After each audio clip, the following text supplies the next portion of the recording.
Jagalah hatimu dengan segala kewaspadaan, karena dari situlah terpancar kehidupan. Amen. Saya ingin sharing firman Tuhan ini yang saya dapat. Hatimu condong kemana? Apakah hatimu condong kepada harta? Mazmur 119 ayat 36 berkata gini, condongkanlah hatiku kepada peringatan-peringatanmu, dan jangan kepada laba. Lalukanlah mataku daripada melihat hal yang hampa. Hidupkanlah aku dengan jalan-jalan yang kau tunjukkan. Kadang-kadang kita tuh harus cek hati kita. Apakah hati kita tuh condong kepada harta? Seringkali kita tuh nggak sadar waktu hati kita sudah mulai jauh dari Tuhan dan bukan kepada Tuhan, tapi kita mencari berkat Tuhan. Dikatakan dalam Mazmur 119 tadi ayat yang ke-37, lalukanlah mataku daripada melihat hal yang hampa. Seringkali kita lebih condong kejar hal-hal yang sia-sia, yang membuat kita akhirnya mengejar harta dan gak ada habisnya. Padahal harusnya kita mencondongkan hati kita kepada peringatan-peringatan Tuhan, bukan kepada laba. Hati-hati jangan jadi serakah, jangan cinta uang, karena uang gak pernah cinta kita. Mari cinta Tuhan, karena Tuhan yang paling sayang kita. Ciri-ciri orang yang hatinya condong kepada laba, segala sesuatu diukur pakai uang. Cari teman yang kaya, memandang rendah yang lemah. Mau cari jodoh aja selalu yang diukur kekayaannya dulu. Cari mantu, cari yang kaya. Selalu merasa kurang, gak pernah bersyukur. Orang yang hatinya condong kepada uang itu selalu ngerasa kurang. Tidak tulus dalam hubungan. Selalu mencari hubungan yang mendatangkan keuntungan bagi dirinya. Bahkan memanfaatkan orang lain untuk kepentingannya sendiri. Kita bisa bedakan teman-teman yang tulus dengan hubungan atau tidak. Kemudian orang yang hatinya condong kepada harta itu biasanya pelit, perhitungan, sangat perhitungan. Bahkan sama Tuhan aja kayak dagang. Kalau aku nabur, aku dapat apa? Kalau aku memberi, Tuhan berkati aku ya gitu. Yang kedua, apakah hatimu condong kepada yang jahat? Firman Tuhan dalam Mazmur 141 ayat 4 berkata gini, jangan condongkan hatiku kepada yang jahat, untuk melakukan perbuatan-perbuatan yang fasik bersama-sama dengan orang-orang yang melakukan kejahatan. Dan jangan aku mengecap sedap-sedapan mereka. Apakah hari-hari ini hati kita condong kepada yang jahat? Mari kita periksa. Apakah hati kita lebih condong kepada perkara-perkara duniawi atau perkara-perkara ilahi? Apakah hati kita lebih condong kepada kenajisan atau kekudusan? Apakah hati kita lebih senang mendengar firman Tuhan? Apakah gosip teman-teman? Mari periksa hati kita, apa hati kita lebih condong kepada yang jahat daripada kepada hal-hal yang baik. Orang-orang yang hatinya condong kepada yang jahat tuh gini, nggak seru temenan sama teman-teman gereja. Ngomongnya Tuhan-Tuhan, kudus-kudus. Lebih seru ngumpul sama teman-teman dunia, fun. Ya. Bisa ngomong apa aja gitu. Orang-orang yang hatinya condong kepada yang jahat tuh gini, diajak nipu ya ayo, asalkan dapat bonus. Diajak mencuri ayo, diajak nonton film porno ayo. Tapi orang yang hatinya tidak condong kepada hal-hal yang jahat, tapi kepada ketetapan Tuhan, firman Tuhan, maka dia akan lebih berani untuk berkata enggak kepada teman-teman yang ngajak dia hal-hal yang dia tahu itu nggak berkenan sama Tuhan gitu.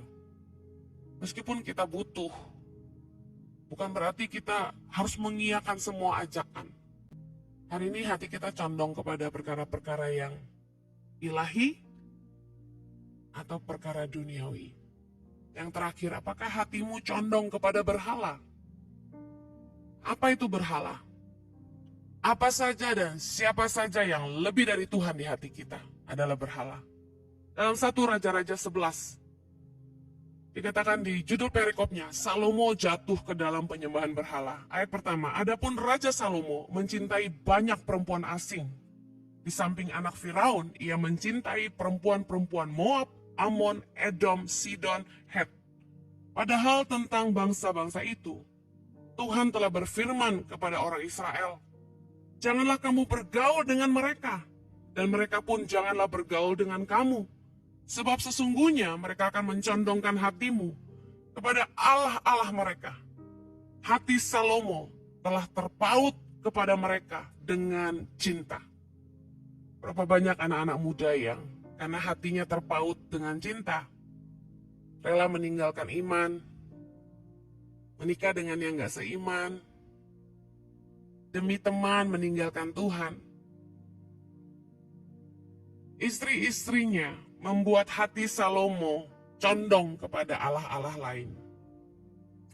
Hati-hati di masa sulit ini ketika Anda sedang terjepit, Anda mungkin butuh duit.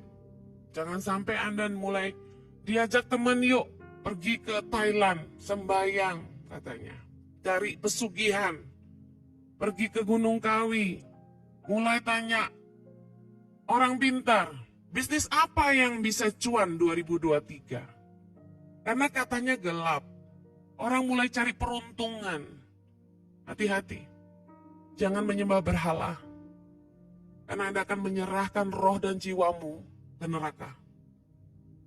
Mari apapun keadaanmu, condongkan hatimu kepada Allah, bukan berhala.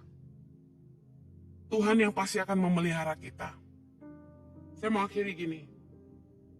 Apa yang membuat hati kita condong kepada uang? Apa yang membuat hati kita condong kepada hal-hal yang jahat? Apa yang membuat hati kita condong kepada berhala? Dari semua ayat yang kita baca barusan, kita diingatkan dengan siapa kita bergaul. Hati-hati karena orang-orang di sekitar kita akan mempengaruhi keputusan kita dan akan menentukan masa depan kita. 1 Korintus 5 ayat 11 bilang ini, tetapi yang kutuliskan kepada kamu ialah supaya kamu jangan bergaul dengan orang yang sekalipun menyebut dirinya saudara adalah orang cabul, kikir, penyembah berhala, pemfitnah, pemabuk, atau penipu. Dengan orang-orang yang demikian, janganlah kamu sekali-kali makan bersama-sama. Rasul Paulus tegas sekali di ayat ini. Bahkan kepada orang-orang yang sering kita panggil, hai bro. Lihat baik. Jangan makan dengan mereka, bicara jangan bangun hubungan. Kita boleh berteman dengan siapa saja, tapi kita tidak harus dekat dengan semua orang. Bukan berarti kita musuhin mereka, no. Tapi jangan bangun hubungan, artinya gini, jangan datang sama mereka untuk curhat, jangan datang untuk minta nasihat. Hubungan kita sebatas teman saja. Siapa mereka? Orang cabul, kikir, penyembah berhala, pemfitnah, pemabuk, atau penipu. Karena 1 Korintus 15 ayat 33, Rasul Paulus sekali lagi mengingatkan, janganlah kamu sesat. Pergaulan yang buruk merusakkan kebiasaan yang baik. Kita banyak lihat bagaimana orang bisa berubah setelah menikah. Anak yang lahir dari keluarga baik-baik dibesarkan dengan cara yang baik. Hati-hati dengan siapa kita bergaul. Karena orang-orang yang kita cintai akan membuat hati kita condong kepada perkara-perkara yang tidak ilahi. Mari dekatkan dirimu dengan teman-teman yang takut akan Tuhan. Teman-teman yang membawa pengaruh yang baik. Teman-teman yang membuat kamu bertumbuh dalam iman. Hati-hati waktu kita curhat sama orang dan orang itu gak takut Tuhan. Hati-hati dengan siapa Anda berbicara. Mazmur 1 ayat 1 bilang ini, berbahagialah orang yang tidak berjalan menurut nasihat orang fasik, yang tidak berdiri di jalan orang berdosa, dan yang tidak duduk dalam kumpulan pencemooh. Apa yang kita lihat, apa yang kita dengar itu masuk ke hati kita. Jangan duduk sama orang yang ngomongnya sia-sia. Saya akhiri. Mari periksa hati kita masing-masing, apakah kita condong kepada harta. Yuk sama-sama kita minta sama Tuhan, Tuhan jaga hati kami.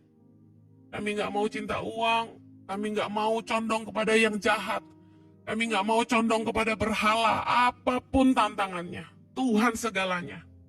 Ratapan 3 ayat 40. Marilah kita menyelidiki dan memeriksa hidup kita dan berpaling kepada Tuhan. Yuk balik lagi yuk. Dia sayang kita, dia segalanya.